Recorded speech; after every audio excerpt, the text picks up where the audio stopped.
देखिए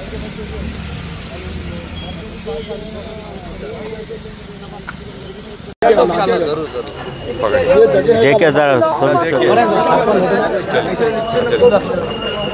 रात के 2 बजे अंधेरे में 3 कब्रिस्तान, एक महबूब सुबानी का छिल्ला और एक आशुर खाना और एक दरगाह को शहीद किया गया। हम इसको सख्ती के साथ मजम्मत करते हैं और जैसे ही इत्तला मिली हमारे यहाँ के जो मुकामी सदर है जनाब एसबी गुलशन साहब रात के 2:30 बजे अपने घर से निकलकर साइकिल मोटर के ऊपर वो कब्रिस्तानों को बचाने के लिए और दरगाह को बचाने के लिए पहुँचते हैं, लेकिन उनको पुलिस वो तन्हा थे। पुलिस उनको रात के 2:30 बजे गिरफ़्तार कर ली और जैसे ही इत्तला सदर मोहतरम नकीब मिल्लत अलहाज बैरिस्टर असदुद्दीन ओवैसी साहब मेंबर ऑफ पार्लियामेंट को दी गई तो उन्होंने हमारे विकाराबाद डिस्ट्रिक्ट प्रेसिडेंट और यहाँ के विकाराबाद डिस्ट्रिक्ट के तमाम अरकान को, कमेटी को कोड़ंगल जाने के लिए कहा गया, लेकिन उनको चिंगामुल पुलिस स्टेशन के करीबी उनको गिरफ़्तार कर लिया गया और उनको 5 बजे के बाद छोड़ा गया।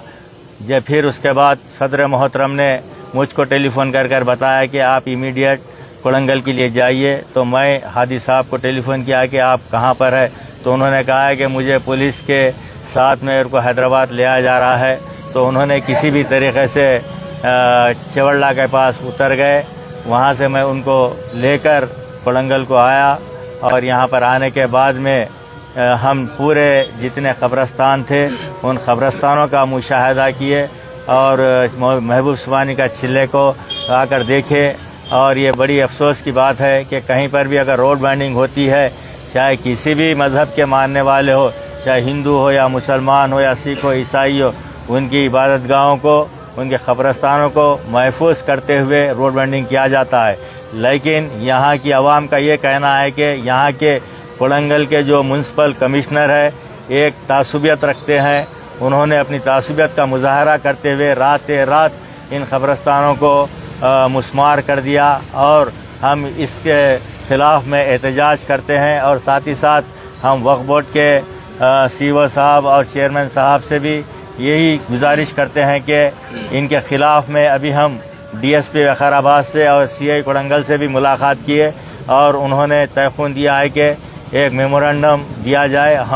हमारे हादी साहब की क़ियादत में एक मेमोरेंडम भी दिया जाएगा और कमिश्नर कोड़ंगल के ख़िलाफ़ में एक FIR भी दर्ज करवाएंगे। जो भी क़ानूनी लड़ाई है इंशाअल्लाह ताला मजलिस इत्तेहादुल मुस्लिमीन लड़ेगी और हम मुतालिबा करते हैं कि जहाँ से हमारे ग्रेवयार्ड्स थे, जहाँ से हमारे कब्रिस्तान थे, वहीं से हमारी बाउंड्री वाल्स को उठाकर हमारे हवाले किया जाए ताकि मुसलमानों को जो तकलीफ़ हुई है वो तकलीफ़ दूर हो सके। क्योंकि आज आप देख रहे हैं कि 500 साल 200 साल कोई कह रहा है कि मेरा भाई 5 साल पहले यहाँ पे तदफीन किया गया है। तो इस तरीके से यहाँ की आवाम का स्टेटमेंट है। तो लिहाजा मैं आवाम से भी गुजारिश करता हूँ कि आप पुरअमन तरीके से जो भी एहतजाज है कानून को हाथ में ना लेते हुए पुरअमन एहतजाज किया जाए, क्योंकि जमहूरी हमारा हक़ है, क्योंकि हमारी इबादतगाहें, हमारी कब्रिस्तानें, हमारी दरगाहें गैर महफूज है। तो लिहाजा हमको पुरअमन तरीके से जो भी एहतजाज करना है पुरअमन तरीके से करना है। तो इंशाअल्लाह ताला ये तमाम रिपोर्ट हम सदर मोहतरम नकीब मिल्लत अलहाज बैरिस्टर असदुद्दीन ओवैसी साहब मेंबर ऑफ पार्लियामेंट को और हबीब मिल्लत आली जनाब अकबरुद्दीन ओवैसी साहब क़ायद मुखन्नना को दिया जाएगा, ताकि इस तरीके की जो भी हरकत है इंशाअल्लाह ताला तेलंगाना के अंदर कहीं पर भी ना हो। तो लिहाजा मैं आप तमाम का यहाँ पर आने के लिए, यहाँ के आवाम का भी मैं तहे दिल से शुक्रिया अदा करता हूँ आपसे। आप लोग सुबह से, क्योंकि हमारे तमाम मजलिस के वर्करों को हरासा किया जा रहा है, उनको गिरफ्तार किया जा रहा है, तो हम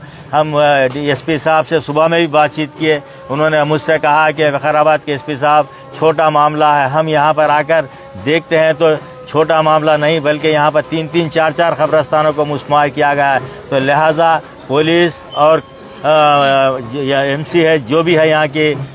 म्यूनसिपालिटी मिलकर मिली भगत से इन कब्रिस्तानों को शहीद किया गया है। तो लिहाजा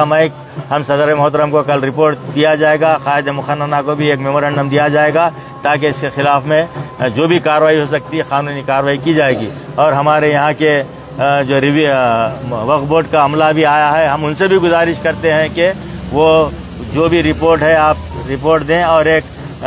कंप्लेंट आपकी तरफ से भी एक कोडंगल कमिश्नर और जो भी होदेदार इसके अंदर मुलाविस है उनके खिलाफ में एक आप कंप्लेंट दिया जाए ताकि FIR बुक कर उनके खिलाफ कानूनी कार्रवाई की जाएगी।